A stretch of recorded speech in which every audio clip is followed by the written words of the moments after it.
Okay. So basically, first we have to understand what the meaning of an exchange rate is. Okay. So basically, the price of one currency in relation to another currency. Okay. The price of one country's currency expressed in another country's currency.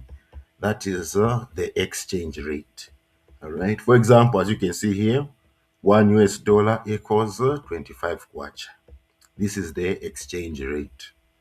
And this is the rate that you're going to use to either convert dollars into kwacha or kwacha into dollars.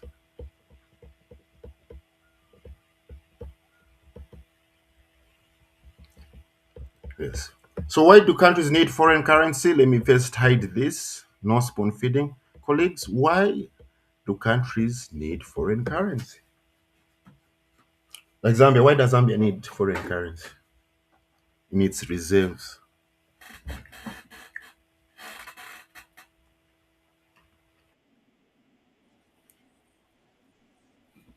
Hmm.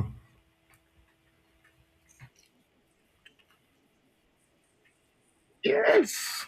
Yes. Basically, to purchase goods from other countries. Simple as that. Are we okay with that, colleagues? To purchase goods from other countries. Okay. So as we can see, foreign currency is needed for importing goods and services, paying foreign debts, traveling to other countries. Okay, the ministers who travel, all right, even those of us in this here who travel. Okay, investing in another country. Okay, paying foreign workers and companies. Yes, so those are some of the reasons why a country needs foreign currency. Before I proceed, are there any questions on this part here?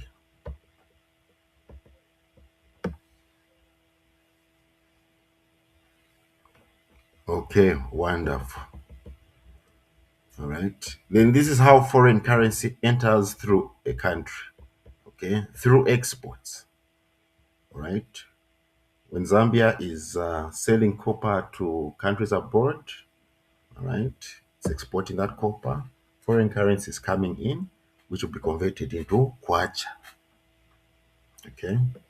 Whenever we have foreign direct investment, all right. Whenever colleagues, what's foreign direct investment? Because I remember I gave this definition last time. Yes. What is FDI?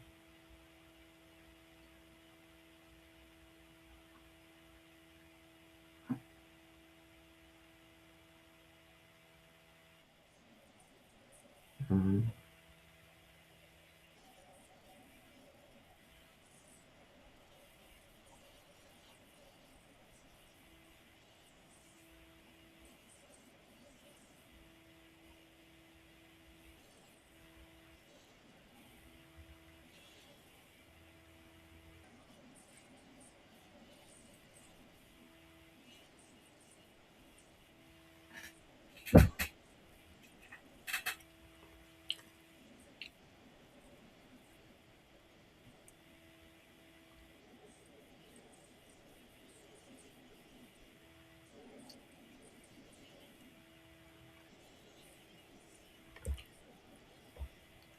Okay. Ye- Yes. So now, how do we differentiate it from a capital transfer?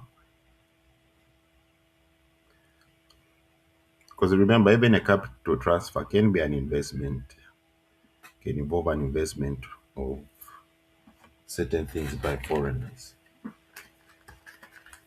Yes, colleagues, how do we differentiate a capital transfer and foreign direct investment?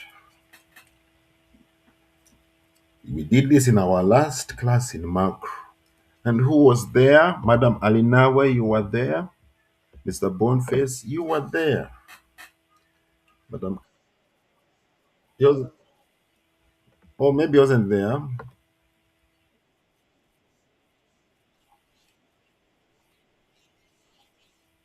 Okay. So how do you differentiate? Yes, because I heard you're an economist, so I don't know why you like being quiet in class when you're the president of Economics Association of ZAM.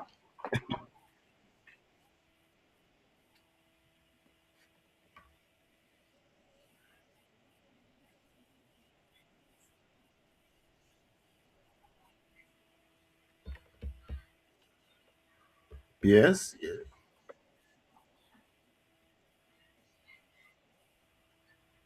Okay.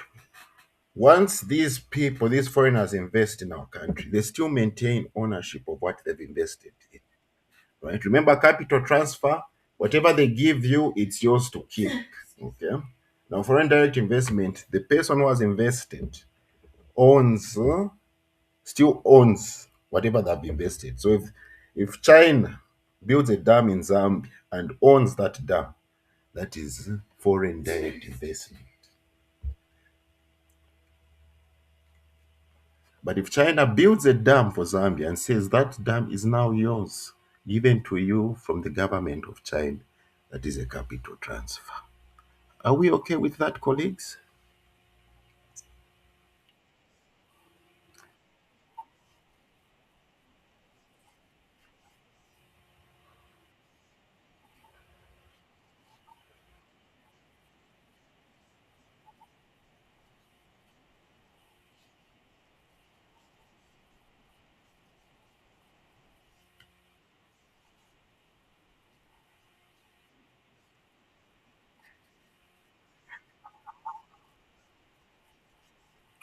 After they've said after 10 years they will relinquish, because all about the ownership. If once that road is built and that tycoon is saying, okay, it's this road is mine, or I have like over 50% ownership, then that's FDI. But if that tycoon doesn't tell Zambia that's your road, capital transfer. Now the situation where you're saying um, after 10 years, then it's given to Zambia, then yeah, we'll regard it as a capital transfer then. Or it's a hybrid of both, sir.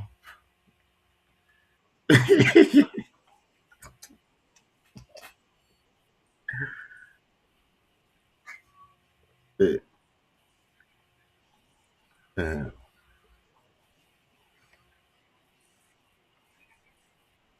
transfer.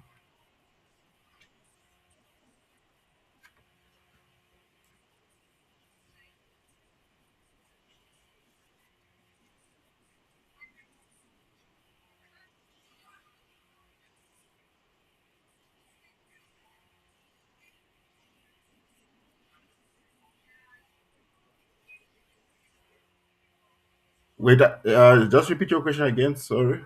But in your question, okay, just repeat the question.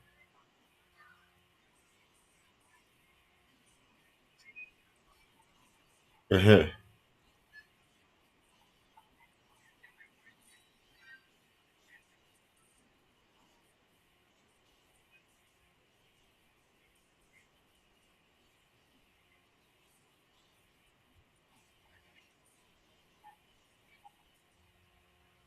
So you're saying, is it okay for them to do that?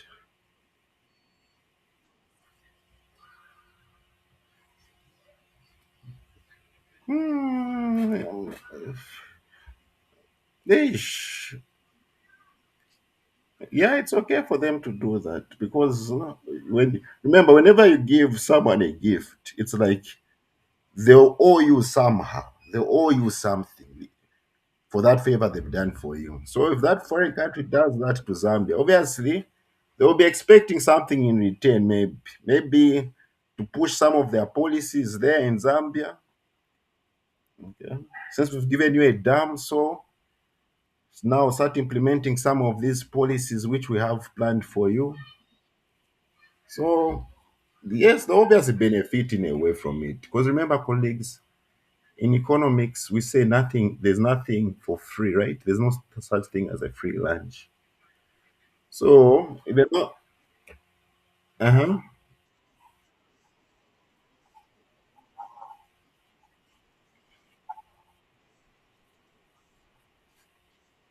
Uh,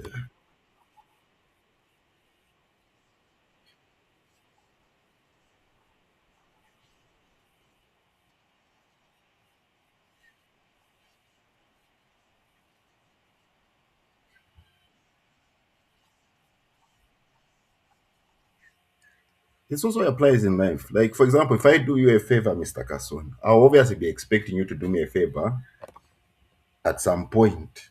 Or I'll obviously expect you to do something in return for me.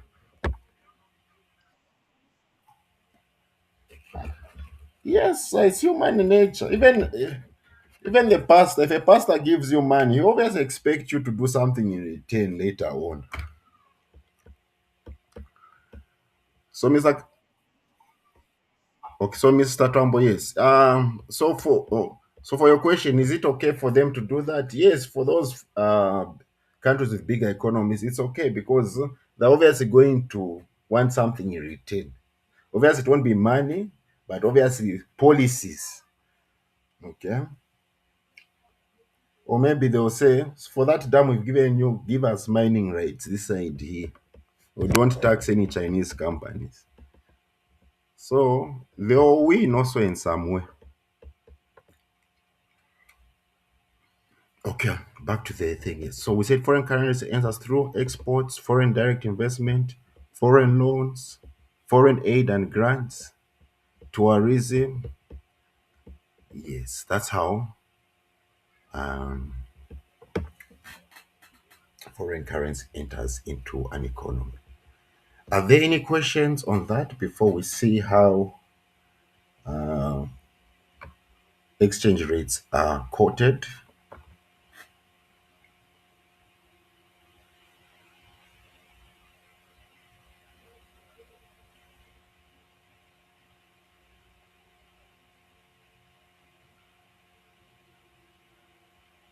All right, so we have a direct quotation shows how much a domestic currency is required to buy 1 unit of a foreign currency. Okay, how much of your domestic currency that you need to buy 1 unit of a foreign currency. All right, so for example, when we say $1 equals 25 kwacha, this is a direct quotation from Zambian point of view, because it's telling us we need 25 kwacha in order to get $1. Okay. So remember the keys here is how much of your domestic currency to buy 1 unit of the foreign currency. Any questions on direct quotation?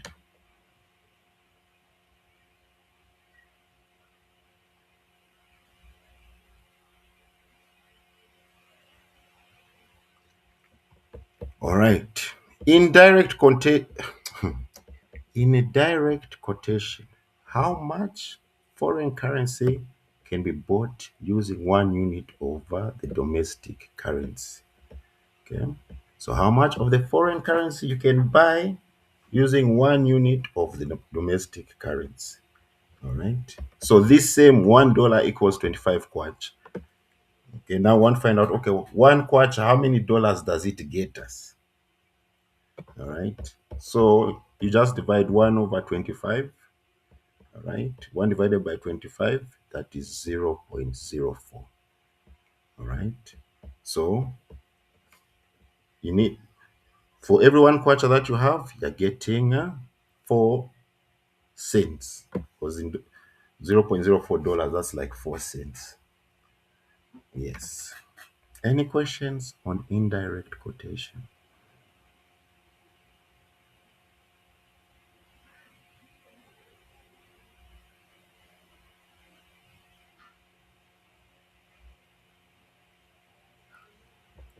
Okay.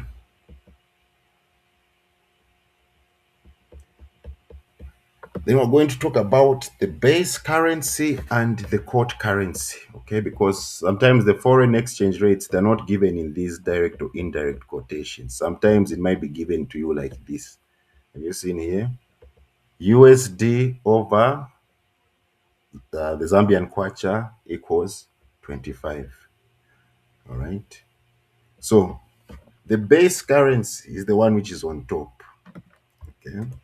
Base currency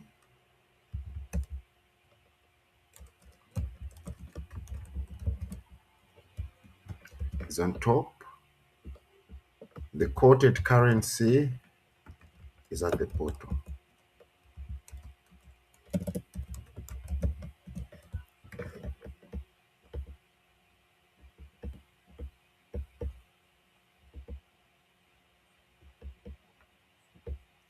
Okay. So when you see it like this, USD over ZMW, it's telling us at USD over ZMW equals 25. It just tells you that $1 equals 25 kwacha. Okay. So if you see it like this, colleagues, that's how you read it. $1 equals 25 kwacha. Okay. Yes. Any questions on this, colleagues?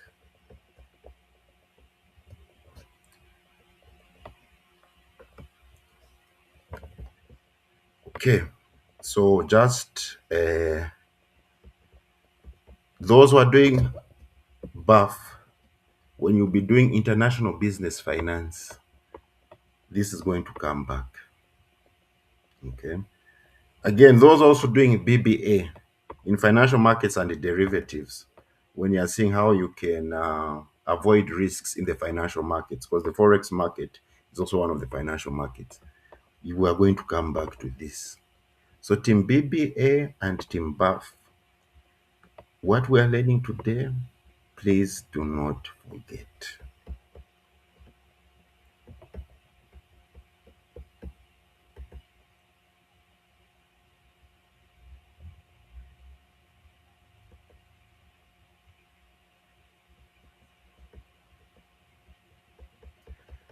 Okay, so buying and selling of exchange rates. All right. So when you hear the buying rate, or when we talk about buying, buying is converting foreign currency to local currency. All right. So basically, the bureau de change or the bank, okay, is getting the foreign currency from you. So it's like it's buying that foreign currency from you, okay, and it's giving you the local currency. All right. Then selling, okay, selling is converting local currency to foreign currency. So when you are selling the foreign currency to the bureau de change or to the commercial bank. Okay. Yes. So those who do international transactions here, colleagues, I know a lot of us go to the bureau de change and you see they are buying and selling. Okay. So that's what this is talking about. Okay. Yes. So, colleagues, are we okay with buying and selling?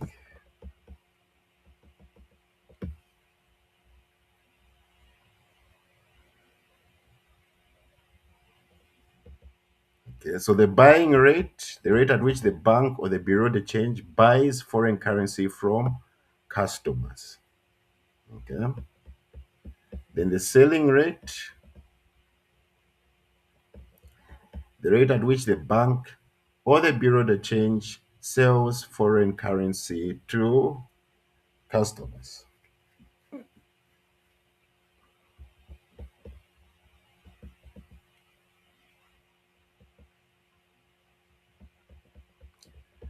Okay. Then you have what is called the exchange rate spread. All right. The difference between the selling rate and the buying rate. Okay. Yes. This just basically helps these bureau de changes and the commercial banks earn extra income. Okay. It helps them earn extra income. Are we okay? Are we okay with that, colleagues?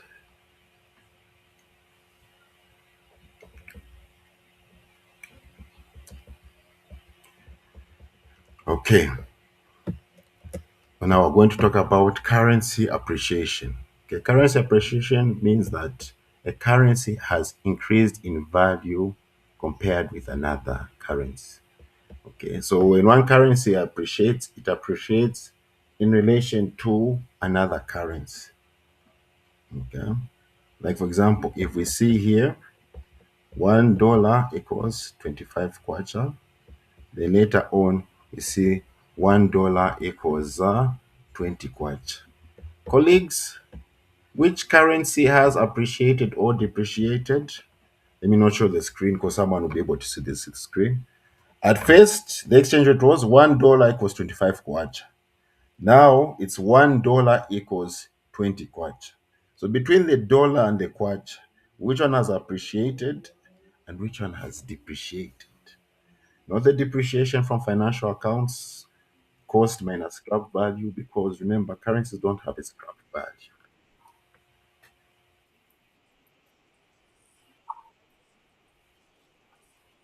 Wonderful. Yes, the class can even end because you've already got the concept there. Mr. Twambo, is it okay if the class ends? The concept has already been got just there. We can even start now forex trading here amongst all of us here. Thank you, Madam. Yes. Thank you, Madam Lavette and Mr. Twambo. All right. So these are some of the effects of currency appreciation. Okay. It's a good thing usually when the currency appreciates. Okay. But there are also some bad sides to it. Okay. So number one, it makes imports cheaper. Okay. So as we saw here, for example, here, when $1 was equal to 25 kwacha, now it becomes $1 equals 20 kwacha. So imports from America become cheaper. All right. It reduces imported inflation. Okay. So prices of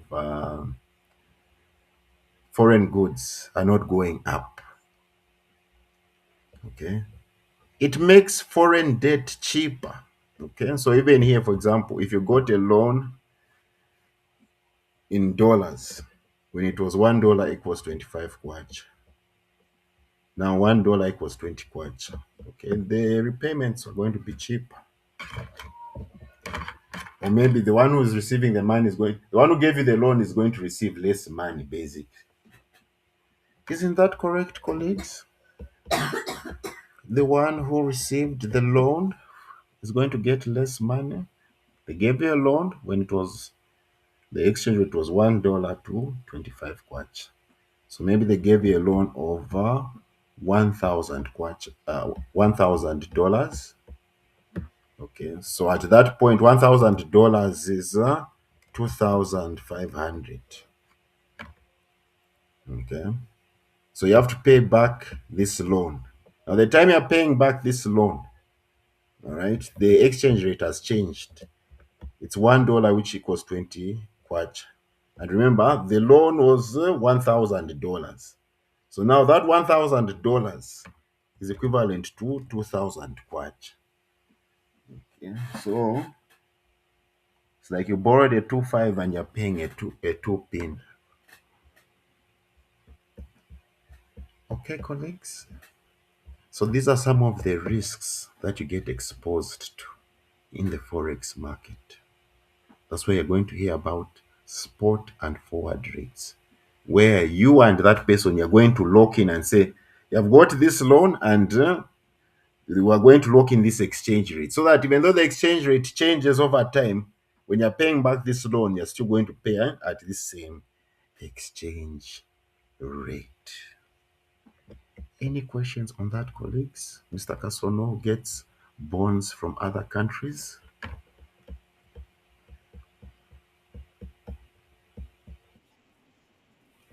I was asking, is that okay on this here where we say make foreign debt cheaper to pay in local currency? Okay. It also makes foreign travel cheaper. Okay. So it means Zambians who are going to the United States, it will be cheaper to go there because the kwacha is appreciated. Yes. Now, one of the downsides is that it makes exports expensive to foreign buyers.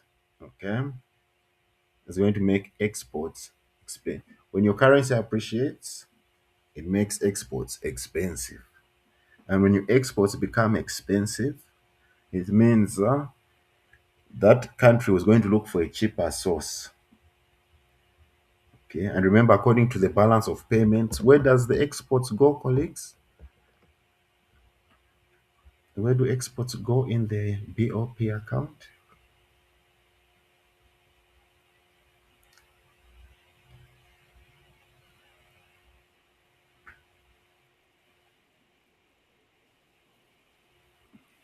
Yes, current account. Which side?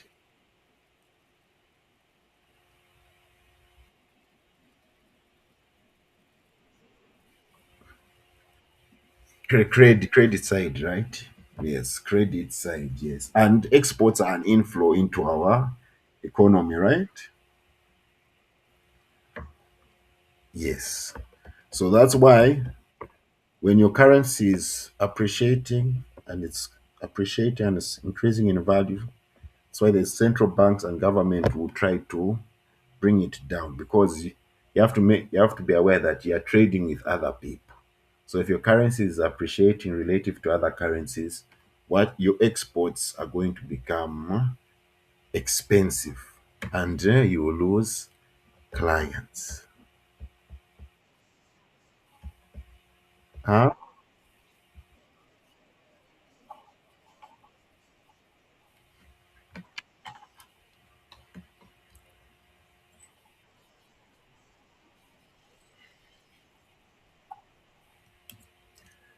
The way our wait, what's your question? The way the kwacha has appreciated right now. Yes, it's good. It's just that we don't have to let it appreciate too much in relation to certain other currencies. Okay. Yes, you can let your currency appreciate, but once it starts appreciating too much, all right, and you're a major exporter.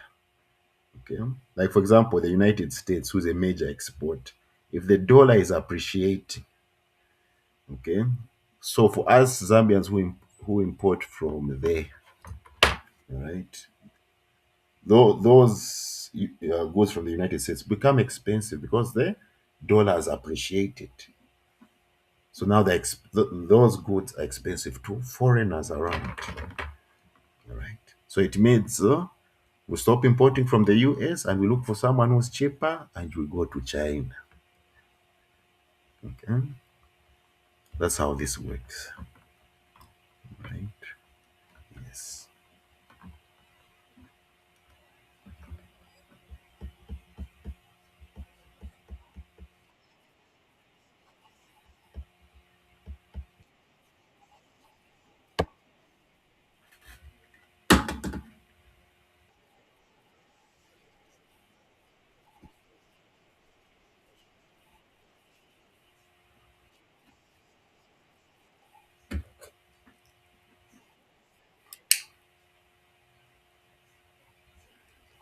Wait.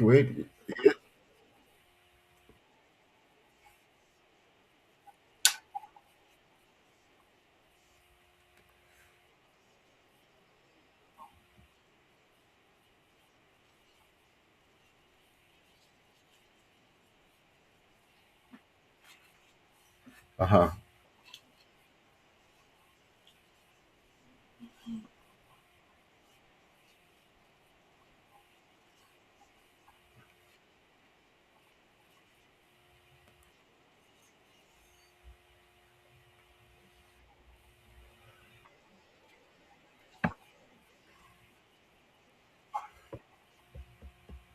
The NGO field. Oh,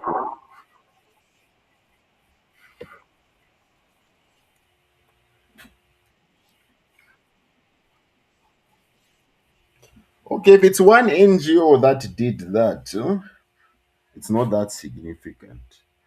Okay, unless maybe you say now a nationwide NGOs. are dropping people because what is the kwacha has appreciated, and these people are giving us foreign aid. It means what they're giving us is low money. So it means they cannot increase their aid to us. So they stop the aiding at all. Then if it affects many NGOs across the nation, then yes. But if it's one NGO, Mr. Kasono, it's not.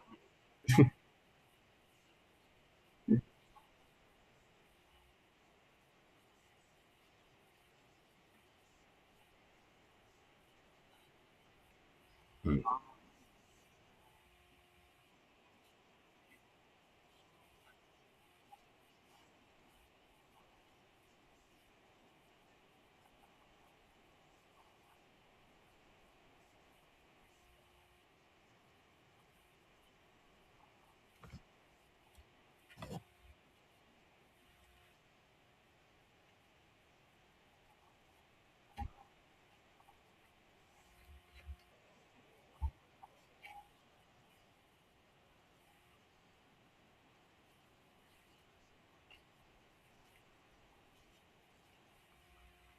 Okay. Yes.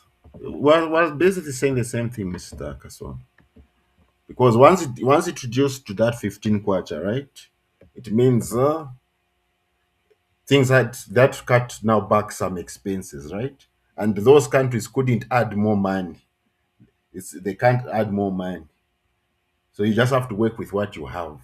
So that's why people got cut because since the kwacha appreciated, the money that they got became of less lower value, and they couldn't cover operational expenses. So now they had to get rid of many people. Yes, yes, yes. So that's true, sir. That is true. It can also currency appreciation can also cause unemployment. Colleagues, have we understood? Are we okay with what me and Mr. Carson have just discussed here? Madam Alinawe, Mr. Boniface, are we okay with what I've just discussed here? Madam Kathy, Mr. Dennis, Mr. Emmanuel?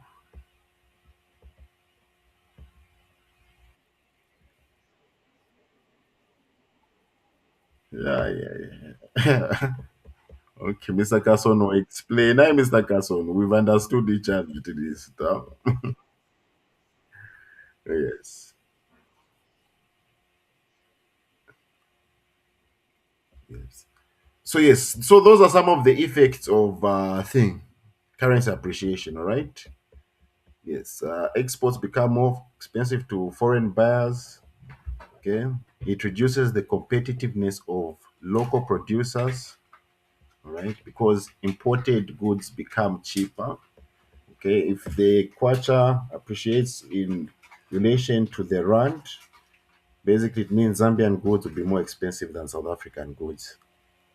Do we agree with that, colleagues? If the kwacha appreciates relative to the rand, then Zambian goods become more expensive than South African goods.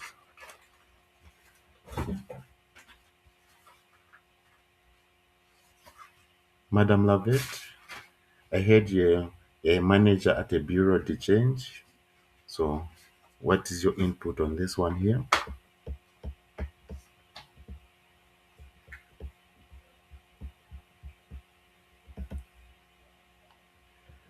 All right. Also, reduced export earnings. All right. Yes. So, those are some of the effects of currency appreciation.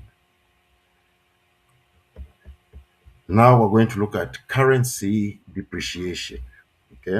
Where the currency loses value in relation. Yes. Yes. Please go ahead, sir.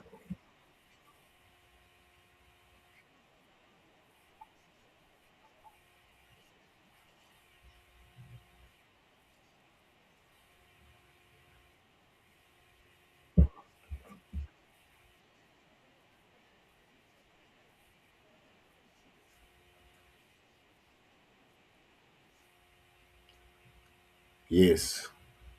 Yes. This appreciation. So with each currency, so every time when you're looking at appreciation, depreciation,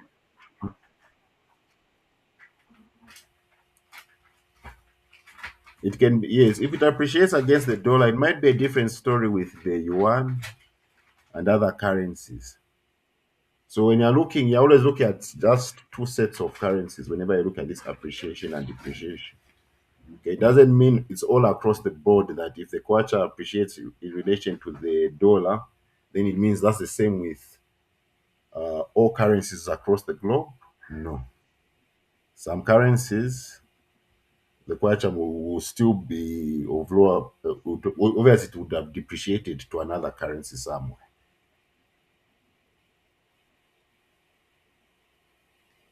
So you're always looking at them in sets, yeah, always in sets of two. The currency kwacha against the dollar, kwacha against the rand, kwacha against this currency, so that the dollar is like the global currency. Okay, so yeah, most reports will be based according to the dollar. Yeah, it will be hard to track, give reports for all the currencies across the globe. The monetary policy report then might be even 20,000 pages if they will look at the kwacha against every other currency. Yes. Is that okay, Mr. Emmanuel? Was that Mr. Emmanuel? Yes. So currency depreciation, where currency has lost value compared with another currency. All right. Yes. So as you can see, here's an example of currency depreciation. We were talking about here the kwacha has depreciated. Before $1 equals 20 kwacha. Now later $1 equals 25 kwacha. All right. So there's currency depreciation. So, Mr. Carson, with the example we talked about, with currency depreciation, we can say it can cause employment because it's the opposite of thing. That one we said appreciation will cause unemployment. So we can say depreciation also cause employment.